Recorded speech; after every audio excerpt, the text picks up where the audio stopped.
some man is out everywhere. And he told me that she killed her grandparents. Okay, calm down for me. Tell me your name again. Sarah Polk. On August 2nd, 2004, the Spalding County Sheriff's Department in Georgia received a chilling call from 16-year-old Sarah Polk. Her voice quivered as she explained that her two friends, Holly Harvey and Sandra Ketchum, had arrived at her house, covered in blood. She was hit with the unmistakable metallic stench of blood, a smell she would never forget. Holly, just 15 years old, met Sarah's gaze with cold, unflinching eyes, her lips curled into a half smile, as if to say this was just another casual event. We got jumped. We need a place to clean off. Can we come in? "We got jumped," Holly said, her tone eerily calm. But Sarah, sensing the gravity of the situation, was quick to ask, "What have you done?" Holly's response was chilling in its simplicity. We killed my grandparents, okay? The sight of the two girls covered in blood was a disturbing moment, one that would leave Sarah questioning what had led to this violence. Yet, beneath the surface of Holly's cold demeanor lay the twisted reality of her upbringing and the psychological turmoil that would eventually erupt into a brutal crime. Holly Harvey's life was marked by profound instability from the start. Her mother, Carla Collier, was only 18 years old when she had Holly, already struggling with drug addiction and working as a stripper. This unstable environment exposed Holly to drugs, alcohol, and a parade of transient male figures in and out of their lives.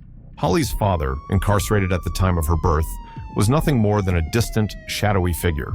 The lack of consistent parenting or stable role models left Holly vulnerable to emotional neglect. The environment Holly was raised in fostered a sense of insecurity and abandonment, common precursors to personality disorders such as antisocial personality disorder, ASPD. Children exposed to substance abuse and neglect are more likely to develop aggressive and antisocial tendencies, as they learn to cope with the world through manipulation, rebellion, and aggression. From a young age, Holly was forced to fend for herself, often left alone for days at a time, with no one to care for her. The absence of a nurturing figure, especially a maternal one, created deep emotional scars. By the time she was 14, Holly had already been expelled from school and was displaying defiant behavior. This early introduction to rebellion and disregard for authority likely contributed to her inability to empathize with others and her growing sense of entitlement.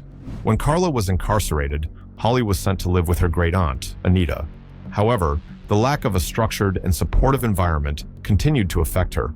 She was introduced to Sandra Ketchum, a peer who was also dealing with her own turbulent background. Sandy had been in and out of detention, battling abandonment issues from her own mother, and when the two girls met, they formed an intense bond. Their relationship evolved quickly, driven by mutual rebellion against the world around them. Sandy was a willing accomplice in Holly's defiance, amplifying Holly's already dangerous tendencies. Holly's relationship with Sandra Ketchum became a crucial factor in her descent into violence.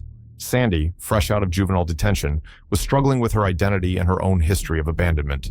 She gravitated toward Holly, not only as a romantic partner, but also as someone who could provide emotional support in an otherwise chaotic world. The attachment between Holly and Sandy can be viewed through the lens of attachment theory. Holly, who lacked a secure attachment to her mother, found in Sandy a substitute for the maternal affection she never received. This intense and obsessive attachment to Sandy, who also had her own issues with authority and stability, exacerbated Holly's existing defiance and impulsive tendencies. The bond they shared was toxic, as it encouraged each other's rebellious and dangerous behavior. Their shared rebellion against authority, particularly Holly's grandparents, pushed them toward more extreme actions. Holly's resentment of the rules imposed by Carl and Sarah Collier, particularly their disapproval of her relationship with Sandy, led to increasing aggression and a growing sense of entitlement. She wanted to live her life on her own terms, regardless of the consequences. Real nice way to talk, Holly. I mean it. I should just kill both of you. Holly's open threats to kill her grandparents, along with her increasingly violent language and actions, should have raised red flags. Her violent poetry, including lines like, "All I want to do is kill," and her blatant disregard for authority, were symptoms of deeper psychological distress that went unaddressed.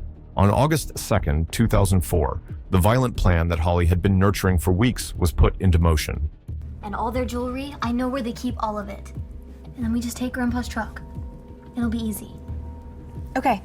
At around 4:45 p.m., Holly and Sandy lured Carl and Sarah Collier into the basement of their home, where they had been smoking marijuana. The plan was simple yet chilling: kill Carl and Sarah, steal their money and jewelry, and run away together. Holly's decision to act on her threats, despite the consequences, reveals a significant lack of impulse control and a distorted sense of morality.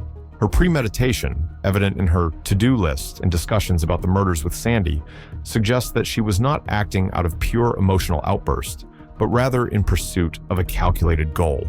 This lack of remorse and impulsivity aligns with traits commonly found in those diagnosed with conduct disorder or early signs of ASPD.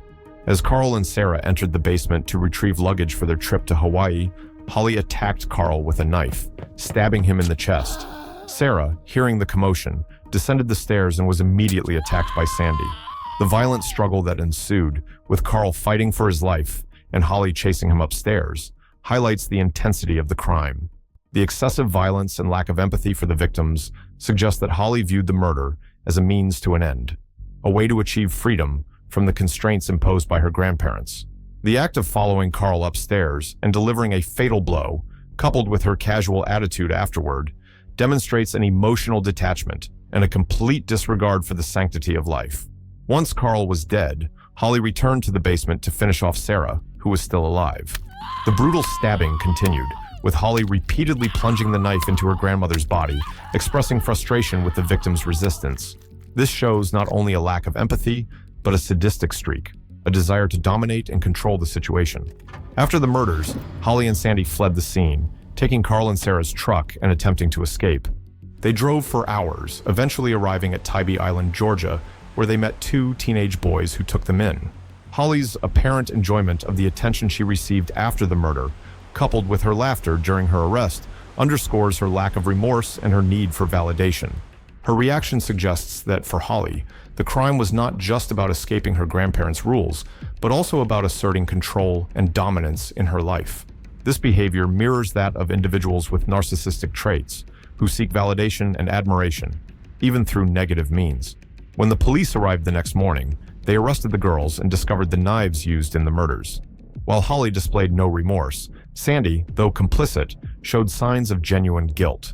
Sandy's response, her emotional breakdown, indicates that she was deeply affected by the violence, suggesting that she was perhaps more susceptible to peer influence than Holly, who appeared unfazed. Sandy's guilt contrasts with Holly's emotional coldness, reinforcing the idea that Holly's personality was shaped by both her tumultuous upbringing and her relationship with Sandy.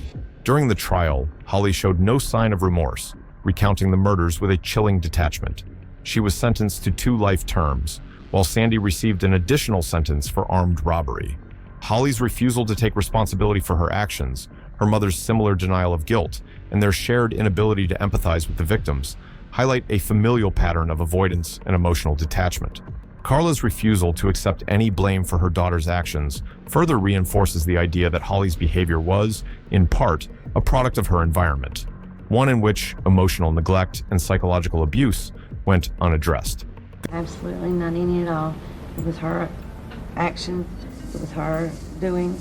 I can't hold myself responsible for that. The case of Holly Harvey serves as a tragic example of how early exposure to trauma, neglect, and antisocial influences can lead to violence. The warning signs of Holly's behavior were clear, but they were ignored by those around her. The lack of intervention in her troubled childhood, combined with her exposure to delinquent peers and emotional turmoil, set the stage for a tragic act of violence. Holly's story is a stark reminder that the roots of adolescent violence often lie in early childhood experiences and the failure to address warning signs before it's too late.